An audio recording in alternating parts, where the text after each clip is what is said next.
statuses. I mean, you got, all these, when you look at the numbers and the statistics and how many people have abortions and how many are being done, it's like, why? Why, and then why don't we go to the why? Why don't we deal with, and what happens to self-discipline? Why doesn't that even come up in the discussion at all? Why don't we ever discuss, okay, so in order to prevent a lot of these abortions from taking place, why don't we teach self-discipline? You know what I'm saying? That doesn't, it's almost as if we have convinced ourselves. Reactive. We convinced ourselves that we don't even have the discipline. Yeah. So that's what you're talking about, is being proactive, like getting ahead of the problem. Yeah. Like getting there before the problem even come about. Right. Because there are a lot of young people, minors that are having abortions too, by the way. Right. You know what I mean? So it's like, instead of, you know what I'm saying, well, why don't we take a different approach? And we seem to never take a different approach. Yeah. We don't even wire, our mind's not even wired that way. Yeah. I have an issue though around, like, the abortion thing is a little bit touchy for me, because I feel like there's a lot of policing of women and their vaginas and their bodies by old white men. Okay, I'm so honest. I have an issue with that. I really do. I feel like the topics around like abortion and so forth, I'm not going to say that men shouldn't have a seat at the table, because I feel like they play a part in it as well. However, you as a woman can go have an abortion without the father's consent. Without going to him and saying, hey, this is what I want to do. And it has happened many, many times. You know what I'm saying? There are guys out there who don't even know they had a child on the way and it was aborted. Because a woman doesn't have to tell you that. You know what I mean? But I still think that men should be a part of the conversation. Yeah, because I think there's some insensitivity even around that. As it pertains to women and why women choose to have abortions. It's not always just carelessness. That's my point. We don't that stuff like that's not discussed. It's just like, give them the option to do what they want to do, and we don't even discuss, well, why is this even an option? Why? What's going on in the lives of people that this is even an option? And Lord knows, I'm not sitting over here in no throne of perfection. Believe you me. Tanisha is just here saying the number of abortions hasn't increased since Roe versus Wade. Wade, women are now seeking safe ways to terminate pregnancies. I guess she's saying, like, this is what this conversation is about, is that women are now just trying to maintain and have safe ways to terminate pregnancy, but it hasn't increased since the Roe v. Wade. Well, it ain't. The numbers aren't small either. So it's not small. Right. But here's another flip to that. What about the discussion around, this is not even about saving lives. Well, this is about like Europeans attempting to help me out. They don't want they trying to help be more populated on Earth. Yes, and that this whole abortion thing has to do with that and nothing more. What do you think about that? I don't know. I think that there's definitely. I think personally that there's definitely something to that, to where, you know what I'm saying, your numbers are dwindling. You're the only. But the abortion rate amongst black women is very high. But we're not. Our numbers aren't dwindling. Right. The Europeans are the only race of people currently on Earth where they have a negative birth rate. That there are more Europeans dying than there are being born. And so, and if I'm a European and I want to, keep my race going, I'm gonna do whatever I can to do that. So it's almost like population control in a sense, but like eugenics in a sense. Yeah. Well, you know what I'm saying, to prevent. So that's what a lot of people believe, and I do believe that as well. That it's a preventive mechanism to stop so much, to try to reverse that negative birth rate of theirs. Yeah, because it's not this abortion thing is not just here in America either. Right. They just banned, I think it was Scotland. Don't quote me on that. I think it was Scotland. They just recently banned abortions there as well. So, it's interesting dynamics at play. And that's what I'm saying. Like, Tanisha also just said there's always been abortions, and she's saying there was always women in the community who gave you something to drink to cause an abortion. It's the truth. Yeah. And that's my point in the beginning, is that they can ban it all they want. It's not going to stop abortion. Yeah. It's not. Yeah. But my point to what I was just saying is, like, really, does this really have anything to do with us? For real. I mean, we implant ourselves. Us as in Black people. Okay. We implant ourselves in the discussion, as we do with almost everything in this society. You know what I'm saying? But really, when the papers are being pushed and the laws are being constructed and made, are they really doing this for the all of humanity, or for a benefit for themselves? And I think that's something that we shouldn't ignore and attempt. You know what I'm saying? Because that's what we do, is leave it like the I think about the feminist movement. Yeah. How black women implanted themselves in that, when really that ain't had nothing to do with us. I think it was like dragged in for someone else's own benefit and agenda. Yeah, how like they use us. Yeah. Even with this gun thing, I noticed here lately too, how they pull us in. So when the young folks were all marching down on downtown about all these school shootings, these mass school shootings, they want the gun laws changed. They want to get all these AK-47s and all that off the streets. And the people they put out front is the black people to talk about the issues. So I'm like, it's interesting how they use us for their own blackface white agenda. Yeah. Pretty much. Yeah, pretty much. Okay, what do you guys think about all of that? You want to move on? Yeah. Okay, let's talk about Central Park exoneration. Oh, yeah, let's. We was talking a little bit about that before we went on. So I'm just going to if anyone is listening, I'm going to let you guys know I did not make it through the first 10 minutes of How They See Us. I am usually fine with those type of movies. In fact, I kind of look at them just for research purposes, to kind of have a historical understanding, knowledge, because I like history. But this one, even though I know of the Central Park 5, to see it on film, because there are a lot of details that you cannot read in a newspaper article, or you know what I mean, behind the scenes, that took place behind the scenes, that only those that were involved know. And that was shared with Ava, clearly. And so once they got to the part where the father of the father, I think his name was Tron, is what they used to call him. Okay. But he got in there. He's played by that guy Michael. I can't remember his last name. With the scar. That's terrible. We always do that. The guy with the scar. Everybody says that. Once he got into the interrogation room, and he was forcing his son to admit to something he did not do, and also to try to throw another black boy under the bus for it. But also, he was doing it out of fear. Yeah. Because he also was a victim of the system himself. Yeah. I think they threatened his job. Yeah, I couldn't get past it.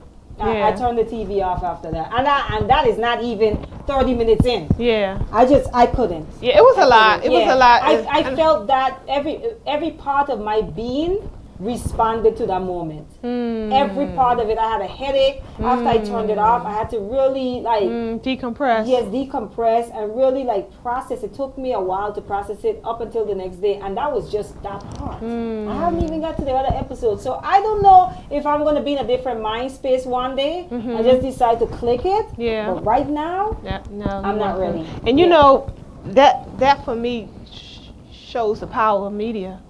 Yes. The media is really powerful. Yes. And also how important people like Ava Duvernay is to our movement. It is, a brother came on my page last week when I had commented about it, and he said, and I understand, I feel he was probably where you are. And he was saying, I'm just sick of seeing these type of movies that are pain, that shows our pain, and nothing's being done about it. And I pushed back a little bit on that. I said, I don't think that's a proper way to look at it, because look at what a movie like this how it can affect change. Yeah. You know what I'm saying? Yeah. This woman, although I believe that, you know, there's still a lot more people involved and things that should be done, and it's all focused on this woman, but it's because of how the movie was portrayed. She's getting that back there. Yeah. Yeah, but that's the power. It's affected her life. Not even compared to how it affected their lives. Correct. Yeah. Oh, not yeah. even in comparison. You went out and had a really nice, sweet career. Beautiful run. A beautiful run. She had all these successes all over the place, and awards, and you know, the prestige and all this stuff. But the power of, and I think about how the media has how the media portrayed us all these since its inception. Yeah. And how the media has portrayed us, and how that have affected our lives up to this day. And now you see a different portrayal of us in the media, and how, you know what I'm saying, how different things can be. Yes. That, for me, is the importance of Ava Duvernay. Yeah. How important it is to tell our own stories. Yeah. Because the narrative changes. Yeah. Now somebody else not painting you and me out to be a monster. Now it's on the other. Now it's the flip side. How do you feel? You know? And there are so many stories like that. So many that will never have an Ava Duvernay to tell it. Right. You know, you see so many black men that are coming out now and saying that, you know, they're finally getting released because they were never guilty in the first place. Mm-hmm. But they went in like 20 years ago when they were young adults. You know what I mean? And now they're coming out grown men. Like, and all of us probably know at least one person. Oh, no doubt. That if it's not that they were not guilty, it's that the time did not fit the crime. Yeah, no doubt. You know what I mean? No doubt. You got people that did time. I mean, that whole generation, my father then, with the 3 strikes. Yeah. Our community took a whooping from that. Yeah. Most of the men who are coming out of jail within the last 10 years were victims of that law. Still taking a whipping. Yeah. It has crushed a lot of the family structure. Were destroyed from that period. Yeah. I mean, on top of drugs, but around that time, that 3 strike rule, and that was detrimental to our community. So we know, I mean, a bag of weed, you know, a little small bag, a dime bag of weed, we know people in jail doing time for that. Yeah, yeah. And one of the things that you know about the Central Park 5 is that we understand if they want you, they are going to make it stick. No doubt. Because they have so much support. They have so much support because we have been dehumanized. We are not human in this society. We are considered animal. And when I say we, I'm saying black bodies. That's my point. And this is not just our men. This is women too. That's my point. Especially black men. Yeah, and that's my point with the power of the media and how since its inception it has portrayed us in that way, and look at the outcome of this. And that's why as a black woman I get so upset and riled up about the fight and the war and the gap, this thing that we have between each other, black men and black women. Yeah. Because we need to protect each other. Good teacher. We really do. You know, and I'm as a black woman of 2 black boys who are going to be black men. I don't have the time to throw black men under the bus. I cannot do that. I can't afford to do it. But I think the issue is that, Hanifah, a lot of us don't see it like that. We don't even see it as deeply as the way you just described it. And so it's more surface. It's more emotion driven. Yeah. Oh, he hurt my feelings. I'm going to tear him up now. You know what I'm saying? Without understanding, well, look at all the other battles he has against him. And now you're going to add to all those battles our brothers are dealing with because, you know what I'm saying, you know, things aren't going your way. Right. And my immense love for black men who are my reflection, my immense love for them does not mean that I have not been hurt by a black man. It does not Oh, mean no that. doubt. It does not mean that. It does not mean, what it means is, what you're not going to get me to do is cooperate with my enemy to fight against a black man. That's right. It will not happen. That's right. Because one black man, two black men, three black men hurt me. Yeah. And there's a million of them in this world. And I'm just going to throw all of them under the bus and side with the enemy who I know despise, who abhors black men, who do not even see black men. Like who played a part in bringing me into this into this world. Right. A black man had a part to do in that. Right. What am I doing? You know what I mean? And what we don't realize is what we're doing to ourselves when we do it. So we think we're just getting back and lashing back at those brothers who are hurting us, and we don't even realize it's like a boomerang. Yes. As soon as you throw it out, it may even smack them, but it's coming right back to your same forehead. It's going to smack you too. Even about like how we talk a lot about policing our own communities. Yeah. And I think that I don't really understand what that means, because the minute that someone does something that we don't like, or commits a crime that maybe triggers us, because there are some crimes that don't trigger us. You know that. It really depends. Because it's like, well, okay, some of us are desensitized to some stuff. And then there are crimes where, like pedophilia, where it's like cringe-worthy, like you like somebody, you know, people say castrate him. Yeah. You know what I mean? But when we talk about policing ourselves, it's like we want to police ourselves up until someone does something that we have absolutely no tolerance for. Now we want to toss them over the fence. So somebody else could police them. You know what I mean? And I'm like, this is a conversation that's so layered. It needs to be had, but it needs to kind of be like dissected, because there's so many layers to it. Yeah. I just know that, you know, the importance of painting a different narrative, especially in media, even our own media platforms, because right now we're in a time and place where we have our own media platforms, every single one of us, and we can do with that what we will. And instead of choosing to paint a different narrative in order to build our communities up, or to build ourselves up, to shine ourselves in a different light, we add to. I like how you put that. We add to what's already there. Your whatever your social media is your platform. Yeah. You choose how you are going to what you're going to use that space for. Right. And you choose what you're going to share. Right. On there. And sometimes we don't share the best of ourselves. No. And the best of ourselves don't get enough shares. And and that adds to our destruction. Yeah. It adds to our destruction. All minute though, amen, ass, and you showing people fighting, and you showing the women twerking, and you know what I'm saying, all this negativity that we are adding on. It's almost like we take on the characteristics of, you know, it's like we talked about this before. It's like we've been beat down so much and called all kind of names and stuff, to the point that we've taken that on.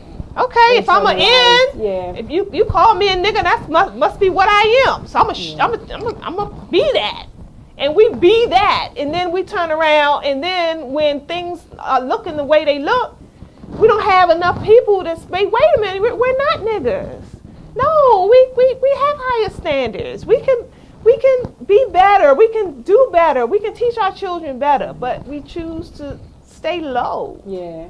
And it's painful to watch, you know. And I don't think we really understand what we do to ourselves. It's like a self-mutilation process. It might just be like, sometimes I look at it like it's just easier to surrender to it, and that's what a lot of us have done, where we surrender to, this is who they see us as, so it's easier to just be that than to be something else and have to fight against that.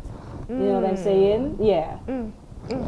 Yeah, and I know it takes a different mindset, and it's like and then a lot of it stems from upbringing too. So if all you've ever been told, even in your own household, that you ain't nothing and you ain't gonna be nothing, and you know what I'm saying, you're not expected to be nothing, then how do you get out here in the world and then turn around and be this shining example when you don't even have anything to pull from? Yeah. So it's like you said, it's a layered. It's so layered. Yeah, it is, and a lot of interconnectedness that's involved as well. Like you can't think that you're going to deal with this and not have to deal with that, because Right. most of it is all connected. Right. Yeah. Yeah. A lot of our problems. Yeah. It's one big chain. Yeah, it's real. So shout out to Ava Duvernay out there doing her part and Yes. and, you know what I'm saying, Picking and stories and changing the narrative for her. And I was doing some looking into, and you know, she has that's kind of her passion, the whole prison industrial. Oh yeah. Yeah, you know, remember she did 13. She did 13, which was very good. She did Selma. She did she did another movie that we're going to be airing this Friday here at Everlasting Life for our movie night. It's called, I forget the name of the movie, but it's centered around, it's a story about a girl who got caught up with a guy who's spending time in jail, and her journey, and she's out here waiting on him. The middle of nowhere. The middle of nowhere. The middle of nowhere. That yes. has to do with the prison system. Yes. So I'm watching her moves. I'm like, she's really passionate about the prison industrial system. So yeah, shout out to her. Another form of slavery. Which is another form of slavery. Yeah, yeah. Oh, I wanted to mention before we get off this subject, the whole Linda Fairstein, which is the woman who's getting all this backlash. Response? Yes. Okay. Yes, and I wanted to mention some of the things. She wrote some op-eds in a few magazines in defense of herself here lately that just came out. She's claiming a Netflix miniseries based on a 1989 case omits crucial details and it defames her. She was saying a lot of what was written in the story was not true. These are her words. She says that on the night 8 others were attacked, including 2 men who were beaten so savagely that they require hospitalization for head injuries. And she claims there is compelling evidence that the 5 were involved in that riot. Okay, so then she went on to say she agreed with Reed's confession that the convictions against the 5 were right to be vacated, but that didn't exonerate them of the other crimes committed that night during the riot. The other charges for crimes against other victims should not have been vacated. Nothing Mr. Reed said exonerated these 5 of those attacks. And there was certainly more than enough evidence to support those convictions of first-degree assault, robbery, riot, other charges, she wrote. But I'm thinking, that's not what y'all charged these boys with, though. Y'all charged them with rape. I feel like what she's trying to say is, it's almost like she feels like the movie paints them as like these innocent, like they were these innocent children. I think what she's trying to say is like, yeah, but they, like, maybe they didn't do that. Right. But they did something. Right. Or maybe they didn't do that, but they're not as innocent as you are trying to make them to be. Right. And I think there was some of that was shown in the movie, though, that something happened in the park. Yeah. But that what you guys pin on those boys was not their crime. That's what the point and that I'm confused no one about. is talking about These boys went to jail for rape. Right. Thank you. And if they assaulted someone, then y'all should have focused on that. Right. Y'all pinned a rape on them. Right. And then she said the what was the most egregious falsehoods about the movie was repeatedly portraying the suspects as being held without food, deprived of their parents' company and advice, and not even allowed to use the bathroom. If that had been true, she said, surely they would have brought those issues up and prevailed in pretrial hearings on the voluntariness of their statements as well as in their lawsuit against the city. They didn't because it never happened, she writes. So she's saying some of the things that they had portrayed in the movie did not happen. So here was Ava's response to her. She said, I think that it's important that people be held accountable, explained Duvernay. And that accountability is happening in a way today that it did not happen for the real men 30 years ago. But I think that it would be a tragedy if this story and the telling of it came down to one woman being punished for what she did, because it's not about her. Yeah. It's not all about her. She said, she added, Fairstein is part of a system that's not broken, It was built to be this way. It was built to oppress. It was built to control. It was built to shape our culture in a specific way that kept some people here and some people here. It was built for profit. It was built for political gain and power. And it is incumbent on us. It lives off us, our taxpayer dollars, our votes, the goods that we buy that are made inside of prisons. It lives off of our ignorance, and we can no longer be ignorant. Okay, Linda Fairstein? Okay, Elizabeth Lederer? Okay, all of these people on this particular case who needs to be held accountable. Yeah. That was her response. And somebody else in defense of her who helped in the making of the movie, they said, well, we poured through all the evidence and all the case evidence and stuff. Yes, yes, and the what we portrayed on the movie was pretty accurate. Right. Based on the information we got about the case. She's feeling the heat now. Yeah. She's feeling the heat, and she's trying to defend her image. Yeah. You know, whatever image she's built over the years, she's trying to protect that. Yeah. She's trying to protect that. Yeah. Her pockets. Yeah. So it's like, you know, it's her war. Yeah. It's her war to fight. But I found that interesting, you know, and I'm always open to all sides of every story, but at the same time, I'm reading her testimony or her op-ed, and I'm thinking to myself, but all this stuff you're talking ain't had nothing to do with what these boys were charged with. So she anyway, didn't focus on what the movie really is about. Yeah, she's focused on whatever else happened in the park that day. Yeah, like you said, well, they did something. Yeah, so yeah, they weren't innocent. What they did. But they did something. Their blackness did something that night. Yeah. Simply because they're black. I know they did something. Yeah. And I had a friend of mine used to say that he had an uncle that used to come in and start beating everybody, whooping them with the belt. Oh, no. I don't know what you did. But I know you did something today. That's exactly what she's doing. Yeah, that's real. And I know it came up how much. I think the boys got $44 million between the 5 of them. Yeah. And it came up how little that was in comparison to what they had to deal with. It's like, well, how do you put a price tag? And even the one Corey that everyone is talking about. And like I said, I didn't watch the whole thing through. I watched the interviews. Yeah. I could stomach that. Okay. When I watched my first interview, I kept looking at Corey, and I was just like, is there something a little bit wrong with him? Like, yes, that came up in the movie. Yeah. Okay. Yeah.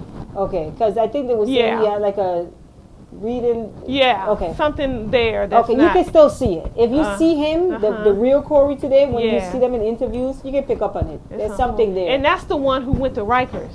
Okay. Right. Okay. Family. Yeah. I think that's the one who went to Rikers. Yeah. Because I think he was one of the older ones. And the reality is that he only got swept up in that because he was trying to support his friend. Ain't that something? She ain't got nothing to say about that one either? She ain't had nothing to say about that. Not a thing. It's deep. Oh, boy. Okay. Anyway, so moving right along. Let me see. We good on this side. I wanted to talk about, there was a video that was circulating around, and I put a status about this, like, am I the only one that saw this woman being let in the classroom to confront these kids as a safety issue? Remember the black mom that was able to stand up in front of the class and threaten them? Yes. And bullying.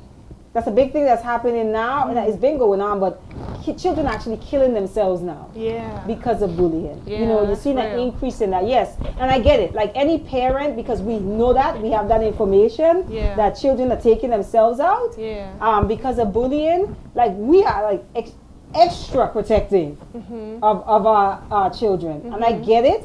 But I was looking at the video, and I'm just like, if my child was in that classroom, I would have an issue with the school. Refresh the memory of folks who may not understand or there was the narrative. Yeah, so there was a black mom at a school, not at a school, well, it's a video of a black mom inside of a classroom. It looks like there's a teacher. I feel like that was an assistant for the day though, just the way she was chilling.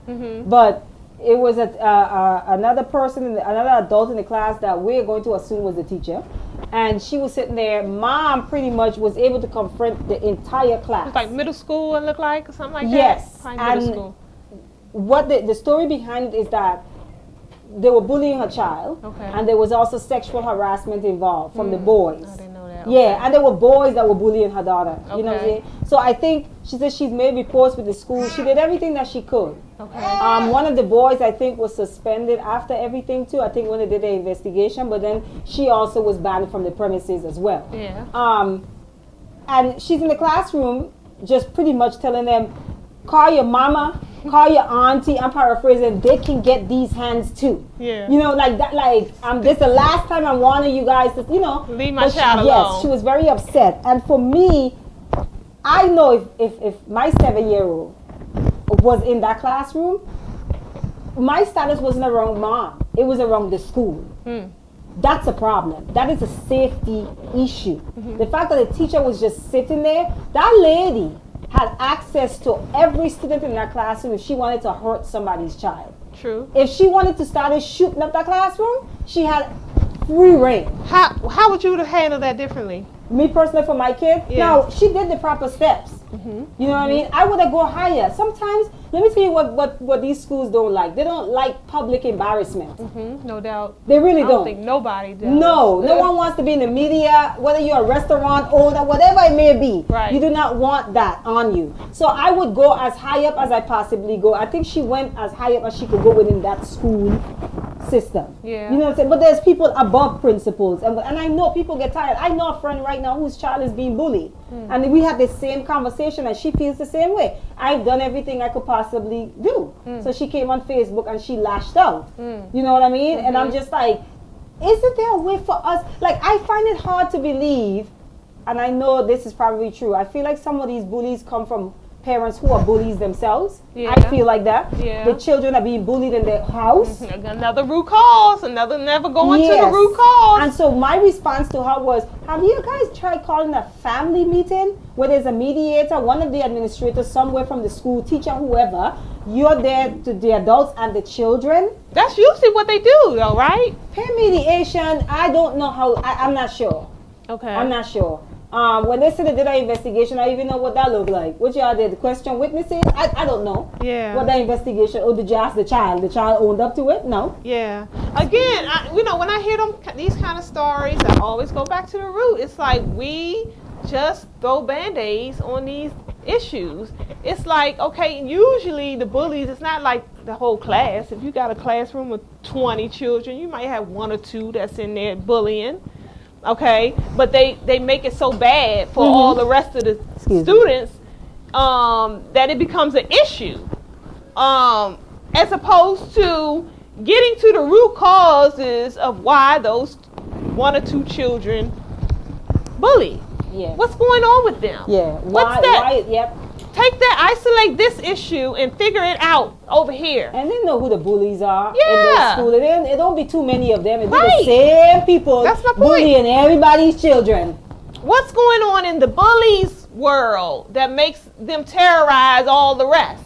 Yeah. We don't go to the root of the problem. I find myself in a tough place. Like I saw a status on Facebook where someone was just saying that their child was being bullied. This is elementary school. And the first response that people had was police involvement, and I cringed at that. I think it's because of the climate. I think it's because of how black bodies are violated by the same police. On one hand, we don't trust And the how is police. that gonna fix On it? one hand, we don't trust the police, but we quick to use them For our own selfish needs. for your own selfish needs. Yeah. On elementary children? Yeah, that's In my mind, I was like, I'm not sure I would want the police, because that's just how I think, though. If you're bullying my son, I'm not sure another black boy is bullying my son. I'm not sure my mind is going to get the police involved for a 4th grader. Yeah. Yeah. That's not where my mind is going. And how is that going to solve the problem?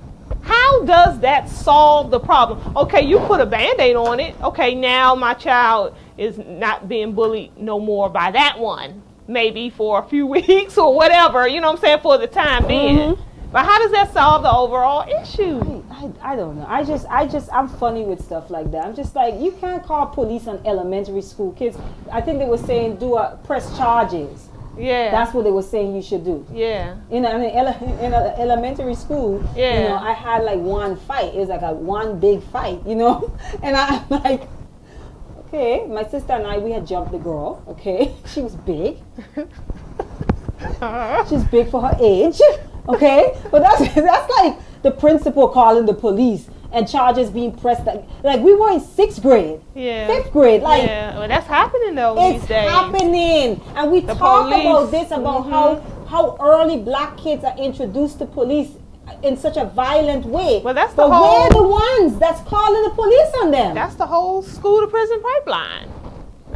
That's the whole definition of it. Yeah, I don't know. That's, again, it goes back to I don't think we really understand and recognize how we played a part. I just don't think that We played a part. We don't realize the capacity and the power that we have to resolve a lot of our own issues within amongst ourselves. Get the elders, get the parents. We're not there because We're you not know there. why? Because we're dependents. Yes. We're dependents. Our minds don't even operate in a place of independence in that F way. the police until you do my child something. We're dependents. We depend so much on this system, so much And we to don't- our own detriment. We don't think collectively. Your child is not my child. Yeah. And my child is not your child, and that's the problem. Culture. Because if I see your child as my child, I will not allow a police officer to put a 4th and 5th-year-old in cuffs. And we're going to handle it. We're going to go to the parents and we're going to handle whatever we need to do to make Thank this you. But we don't. We're not there. We're not there. Okay. We're not there. And a lot of it is rooted in because, you know, we don't have a cultural norm. Yeah. We don't have a cultural norm in society. Again, going back to even the earlier conversation I was having about how everybody has a different, we hear a lot, we're all not a monolith. That is true. That is true. Because everybody has their own, We can still be on code though. different way of living, their lifestyle Right. choices and Right. ways and mores and things, and they clash. As opposed to we all being on one accord with a certain idealism of how life should be for the betterment of the entire community. I think that We're not there. The solution, like for me personally, when we find our kids have conflict, I think that we should do everything in our power.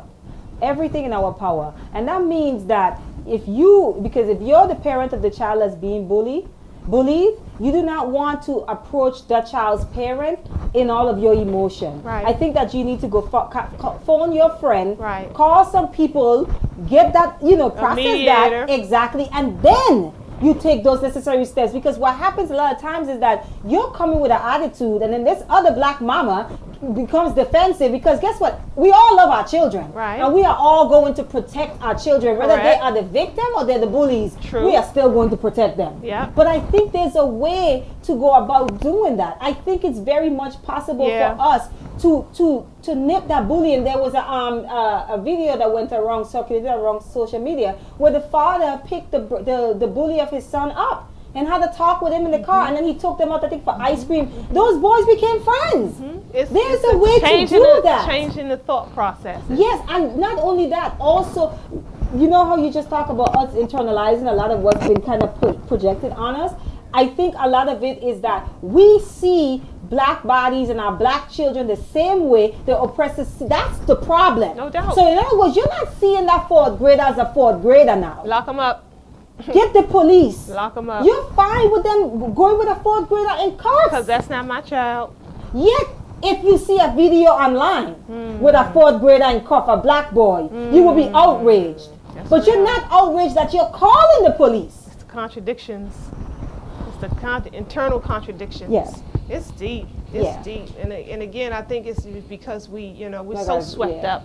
We're so swept up, and a lot of what we're saying don't even cross people's minds Yeah. because of how swept up we are. And we gotta change the way we think, Yeah.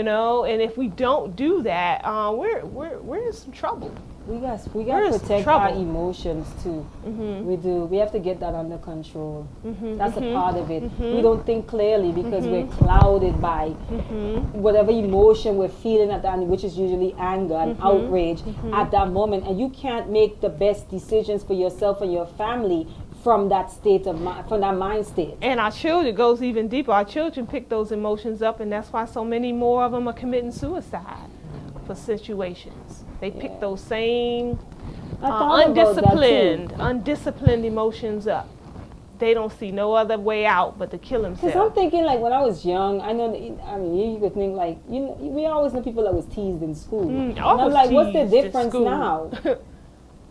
Like, what's the difference? Like I don't know anyone in my time that did it, like committed suicide because of it, though. Me neither. Right. But I think the difference these days is the violence involved. There's so much more violence to, you know what I'm saying? I think hear about the stories where they beat that girl down in the bathroom. She died, killed her, stomped her to death. Yes, there's a lot of that that's been happening lately too, where they're jumping people, these girls, and these girls are like getting trauma to the head and they're not surviving. So, you know, so much, again, going back to the emotion. It's emotion. Yeah. The emotion is so heightened.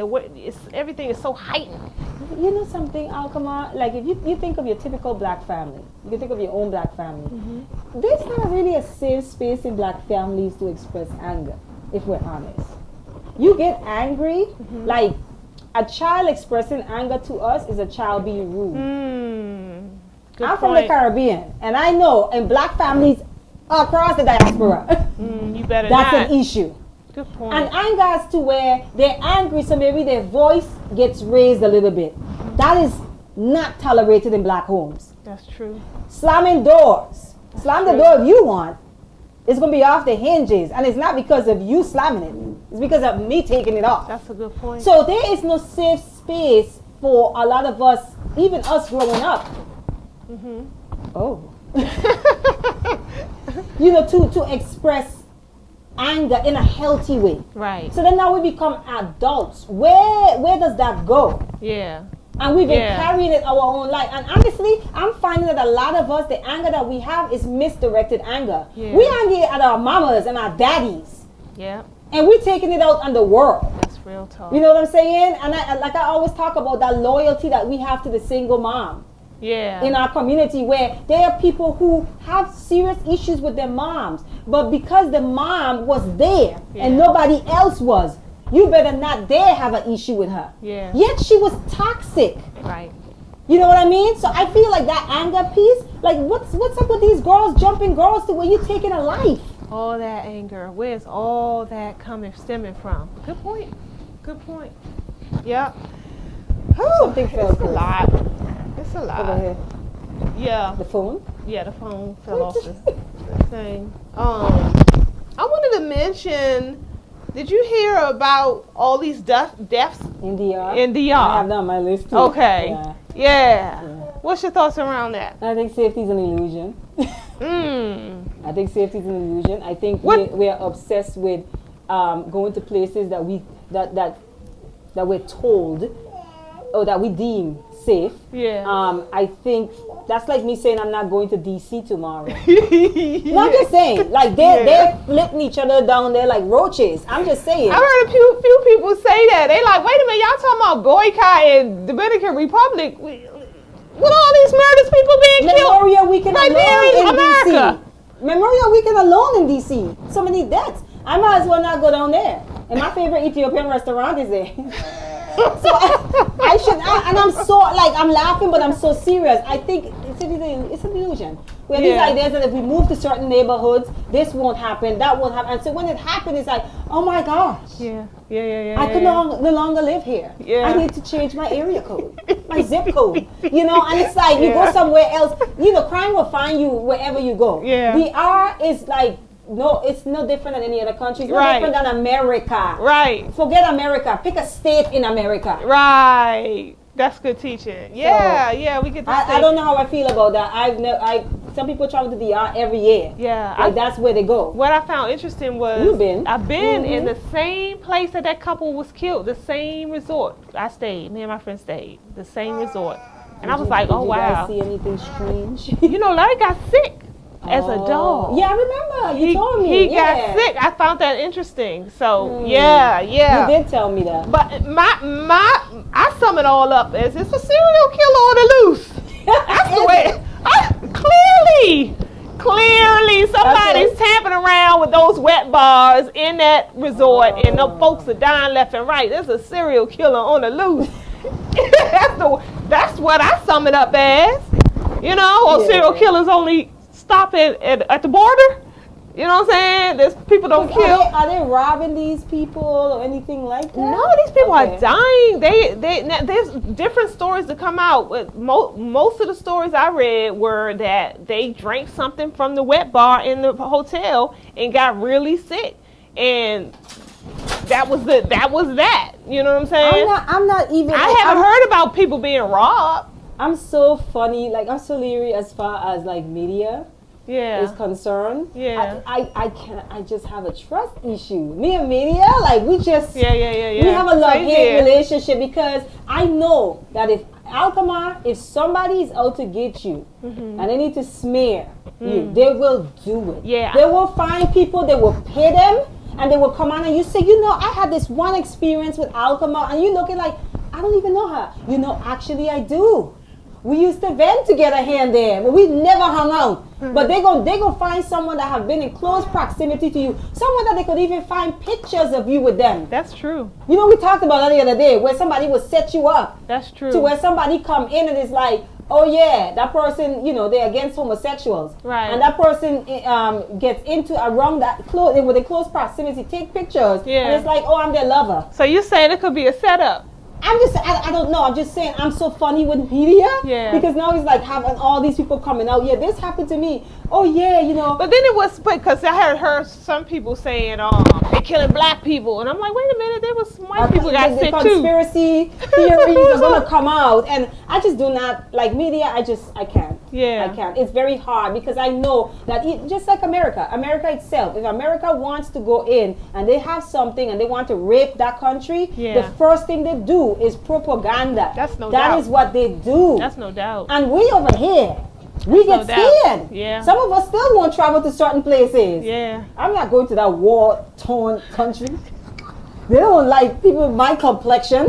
You know, I'm so serious. That's so true. But you think the agenda is about you personally. No, it's a bigger agenda. Yeah. It's about the rich. And you don't fall in that category. Yeah. It's about the 1%. Yeah. And you don't fall in that category. Yeah. And here you are thinking somebody wants your body. They ain't even thinking about you over there in the Middle East. I'm just saying. Yeah. I actually wrote my own little op-ed when I wrote, but did a video. And it's on the Miss Free the People YouTube page for anybody who's interested. And it was Dominicans versus Haitians.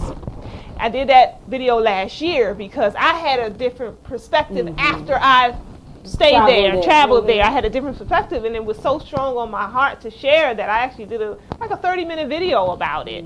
And so when I see it a lot differently, and people be like, they can't stand black people over the Dominican Republic. I'm like, wait a minute, most of the people there are black. You know what I'm saying? The problem is a lot of us, we need to get a visa stamp. Yes, it's a real thing. Yes, and I always go back to my son because he goes to Africa every other year, like every 2 years maybe. He'll go with his dad. And I remember when we was watching something on television and something came up and it was the people with the spares with the huts. You know, not that they don't exist. Right. But that's not the Africa he knows. Right. So when he looked, he said, but where? Are they? Where are they? Yeah. Where are they? You know, like, because he's like, no, my dad has like an actual house and land, and I have a bunch of cousins. Right. We have fruit trees. And it's like paradise there. Right. Where these people at? Yeah. You know, and I just chuckle to myself and I say, you see, him being able to go and experience Africa to himself, you cannot come to him and tell him anything crazy about Africa. He's looking at you like, no. Right. Have you ever been? Right. You see what I'm saying? Good point. We need to travel more. We really do. Yeah. We really do. And and get out. And what we do is we stamp each other with political agendas. Yeah. You know what I'm saying? There's political agendas at play, and but the Dominican people can't stand the Haitian people. I'm like, well, wait a minute now, y'all really got to pay attention to the divide and conquer, because that's all we doing now. We talking about black people on two different sides of an island. You still talk about your people? You know what I'm saying? I ain't going there. I'm boycotting them. So, but it's no different than black people. What do we border? What does Maryland border? Virginia? yes. Black people not getting along with Virginians. It's a border that divides them. Water divides them. They are on an island in the political Hispaniola. If you want, you. And who is running the show? Who is running the show when you put it off? Who's benefiting from them being, exactly. Who is running the show? Listen, I'm not going to say this, and I'm probably going to get ear stabbed by somebody watching. But I feel the same way with some of us. I'm going to say leaders. Some of the leaders in our community now, I think that they fight against each other and others like that because they profit more. They benefit more with us being black people divided like that. That because if we unite, what are you going to talk about now? And that's just my thing. That's sad. No, and I don't think it's deliberate though. I don't think it's like I want to keep black people divided. Like they talk about people who like what's this guy name with the perm? What guy with a perm? What guy with a perm? Come on. Everybody called for him. Sharpton. Al Sharpton. That ain't a hot comb. That's a perm. So yeah, like people talk about him. You know, like they profit off of certain things. You know what I'm saying? Us being in a certain position. You know, and I still feel like that today. I'm very careful of people who is like, you know, you pretend that you want unity. You know what I'm saying? But you don't really want unity. Because if you have unity, then that kind of puts you out of, I'm going to say, a job, sort of. Yeah. That's real talk. Yeah, I'm just saying we preach unity, but practice division. Yeah. A lot of them. Yeah. No one has to divide us anymore. We do a good job of that right now. And I think I think we can change it one person at a time, though. I think we're trying to change it collectively, and that's where we're going wrong. Yeah. Because that's frustrating and it's overwhelming, and that's a setup for burnout. Yeah. I think if you do like person to person, starting with the nucleus, starting with the epicenter, which is the family. We have to start there and then work out. No doubt. You know what I mean? No doubt. Yeah, I agree with you. I think it's possible. Wholeheartedly. Yeah, and this being an example, I think a lot of us, you know, we think we could just say it all day without actually being an example of unity. You know what I'm saying? Yeah, that's real. So, because like every chance I get, I'm trying to bring those together who are influential, you know what I'm saying, to show the example. Okay, don't just say we need to unify. Come on, do it, family. Let's do this. So yeah, that's important for people to see. Really quick, and I know we run out of time completely. I just wanted to make 2 mentions. Shout out to Zeke, New Era Detroit. The brother over in Detroit who has his own organization, and he's really on the grounds, and he reminds me of like the original Black Panther Party, how he runs the operation. He's in the community, he's doing things for the community, he's taking upon himself policing the community. He gave all community members women whistles, that because there seems to be like a rise of crime going on, raping and murder for women in Detroit. And so he took it upon himself, him and his organization, to come up with a bullet point plan to counter these attacks. And so he's giving the women whistles, and then he's training the men to be, more, on guard and to protect our own communities. And so there was a KKK rally that took place this past weekend in Detroit, and they were downtown. They said it wasn't but a dozen people. It seemed like it's always a handful of them. Yeah, but he sent out a statement because, and I saw something, it was a couple of other organizations in their area, and they got on their social media. It's a KKK, all hands on deck. Y'all need to come meet us downtown. Y'all suckers if y'all ain't coming downtown to stand up and confront these KKK people and da-da-da. And I'm looking at this, I'm like, okay. And so the next day I saw Zeke, New Era Detroit, put out a statement saying, yeah, we heard about the KKK. We was busy cleaning up the community in the hood, and we were playing ball with the children, and you know what I'm saying? Please stop tagging us on that. We don't give a hoot. Wow. And I thought, oh my God, I was so grateful to him for that. I was like, thank you for saying that publicly, because we're so reactionary. Who cares that some people who hate you is walking downtown with police escorts? He said it's so much work that needs to be done in our communities. Why are we focused on that kind of stuff? That was good. Yeah, so shout out to Zeke. I'm trying to get him on the program to talk about some of the great stuff that he's doing down in Detroit. And real quick, I just wanted to mention, I just read an article this morning.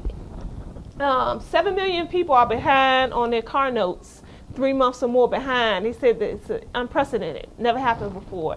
And I was reading something a couple weeks ago, was saying that up to 25% of all Americans are having a hard time paying for basic necessities like food. And they're putting like food on their credit card. Really? 25%. Groceries. I was like, wow. So I think, some of these things, I wanted to talk a little more in detail about how some of the writings on the walls about how this whole society is such an indebted nation. We take for granted that, America, this whole economic structure is built on debt. Really. You know what I'm saying? Not just us, but the whole structure is built on debt. And what that means.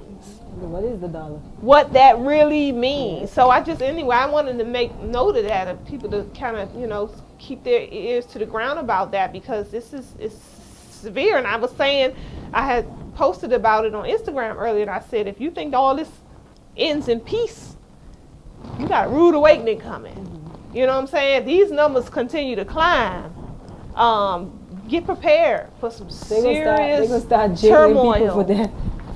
Serious turmoil. Which doesn't make sense, because you jail me, that's taxpayers' money, and then you're still not getting paid. It's deep. I think about, if you jail me, I'm out of work. I ain't got no money to pay you. So I'm like, what is the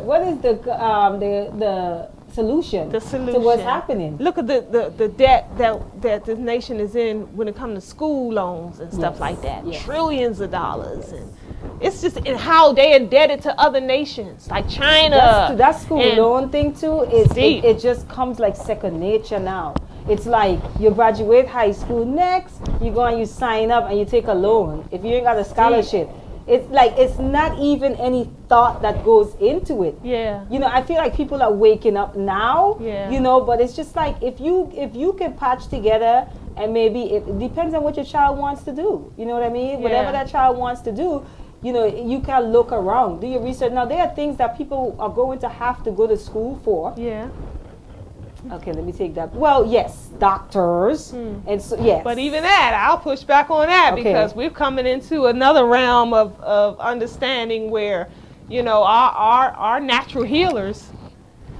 There's some natural healers. Yes, and that's what I have to think. I'm talking about like surgery. Yeah. And knowing how to. Yeah. Now there are people who can train you outside of school. Yeah. Who are not like. Yeah. But I get what you're saying. No, I'm glad that you challenge that, because now I'm looking and saying, is there something that you have to go to school for? Because everything. There's information out there on every single thing. I think that if I really want to know how to stitch a wound, I think I can learn myself. I think there's enough information out there for me to learn that. Yeah. I'm sure. Yeah, that's always like the go-to. But I feel like there's other conditions that people definitely, even if you don't go to school, you definitely need some intense training. Yes. In order to perform those things. But do you have to go into debt to do that? No. That's my thing. No. Yeah. No, and I'm looking now, like anything that you want to. I was watching this TED Talk yesterday of this South African man. I had forwarded to Genesis, and I was just like, because he's into coding, and I'm just like, this man is saying, I taught myself how to code. Like these things you can do. So the amount of time that you take to go to school, you could probably teach yourself these things because school is broken up into semesters. That's why it drags out into 4 years. Boils down to self-discipline. Yes, because some people will finish their 4 years early because they went to school throughout. Yeah. The summer, the semester. School really isn't 4 years. But again, it's really what, 2, 4, 6, 8 semesters that's dragging it out to 4 years. So let's say you sit down and you discipline yourself to learn something. Yeah. You could probably learn it in a year, 2, but probably less. But then you know what comes into play? Our dependency. What am I going to do with this information? Who's going to hire me? Credentials. See, so you know, because it's a system. Right. It's a system that most of us, we participate in it to some sort of extent, right? So it's like, how do I make a living? And I think we haven't figured out how to live outside of that system. Right. It's a scary thought for most of us to have. Like, what does that look like? So we don't even go there. Yeah. Mentally, we don't go there. So we carry on and do the things within the confines of the system because that's what we know. Maybe we need to take small trips into the wilderness. Yeah. Just little small trips. Because I know when I went to Uganda, I had no Wi-Fi. Yeah. Like at that time. Yeah. The electricity was solar. So when the sun went down and that solar power energy was done, you better get the lanterns. You know what I mean? You got up in the morning with the sun. You ate fresh from the garden. Yeah. You know, and it's not harder. It's just different. Yeah. And if we understand how the human body and the human mind operates, we adapt to anything. Yeah. You put us in any environment long enough, we adapt to it. Yeah. Yeah. It's you know, because it's something to be said about society and what's the word I'm looking for? Technology. Yeah. The technological advances Yeah. that take place in a society. Yeah. We're spoiled. Yeah. Yeah. But there's something when you think about it, because I got to thinking about America one time real deep in that thought process. I'm like, well, you know, when you think about most of the inventions, the newest and latest inventions come out of America. They do. That's just real. That's, you know what I'm saying? That's proven. And why is that? You know, and so I think that there is a benefit to advanced education. I really do. But I think the way we go about getting that education Is the problem. is the problem. That's my take on it. And the what we call the value that we attach to that is a problem. Yes. To Above where and beyond. if someone don't have it, right. Even now, Good point. even in this community where people try to give advice and people ask questions like, what school did they go to? You know, you do not know what type of first of all, experience is one of the best teachers ever, hands down. Yeah. You know what I'm saying? Always, experience is always going to get teacher of the year, always, because it's one of the best teachers. You cannot tell me that I can't advise you based on something that I've been. You'll be foolish. And then you have people who have a degree and have no experience. Good teacher. And you rather take their advice. Good teacher. Yeah. Because you bought into the idea that that person's value is attached to their credentials that this university has given them. Yeah. We all, like, you see that all the time. Right. When people talk about certain things. Well, what is his, look at how they ride Umar out that time. Yeah. Is he a real doctor? Yeah. You know what I'm saying? I'm like, this man has some good information he's giving you guys Yeah. for those of y'all that can't homeschool your children. Because he's saying homeschooling is the best option, but he's saying, but for those of you that's not an option for you right now. Right. This is how you maneuver this crooked school system. Right. This is how you protect your children while they're in that school system. And we're going to fight Which is against that and talk about what's your credentials to give me this type of information. Yeah, it's sick. It's a sickness. It's a sickness. Yeah, we are. We're mentally distorted in so many ways. Yeah, but we do connect. I don't like that connecting values. Like I can find a janitor cleaning a school somewhere, and he can download so much. He or she could download so much wisdom in me that no professor that I met in college have ever. Good teaching. You know what I mean? We gotta get out of that. We do. But again, because we live in a society that it doesn't matter what credentials we have. It doesn't. It doesn't increase our value as black people. Good teaching. It doesn't. But as black people, we get caught up in that. Why? Yeah. Why? Because we've taken on another person's identity. We've taken on another people's identity. Yeah. So the way they see things is It's the way how- we see things. Yeah. Even the way we see ourselves. It's fascinating stuff. Yeah. We have completely gone way over. Here she comes. Family. Did anybody want to say anything? No. We got off? Nope. Okay. We only had 2 comments. This has been our Empower Hour, and we do this, Hanifah and I, each and every Wednesday from 2 to 3 p.m. We come to you with impactful topics, and special guests usually join us here in the studio. Like, for instance, next week we'll have Malik Zulu Shabazz, the attorney, Malik Zulu Shabazz. We talking about being stopped by the police? Yes. Okay. Yeah, how to protect your, what's your rights, and knowing your rights and understanding how to confront, how to deal with the police when you're confronted by them. So we're going to dig into that a little bit, which is a good time, hence this Central Park information. So, good timing for that as well. That's something that movie did too. If you watch it with your teenagers, is to let them see that you don't have to answer without, I thought it that with was my a daughter. good, Yeah, and she kept saying, they can't do that. My God, sister said my nephews were saying that too. Yep. It's like, well, they did it. All right, family. Until next week, take care of each other out there. Peace. Peace.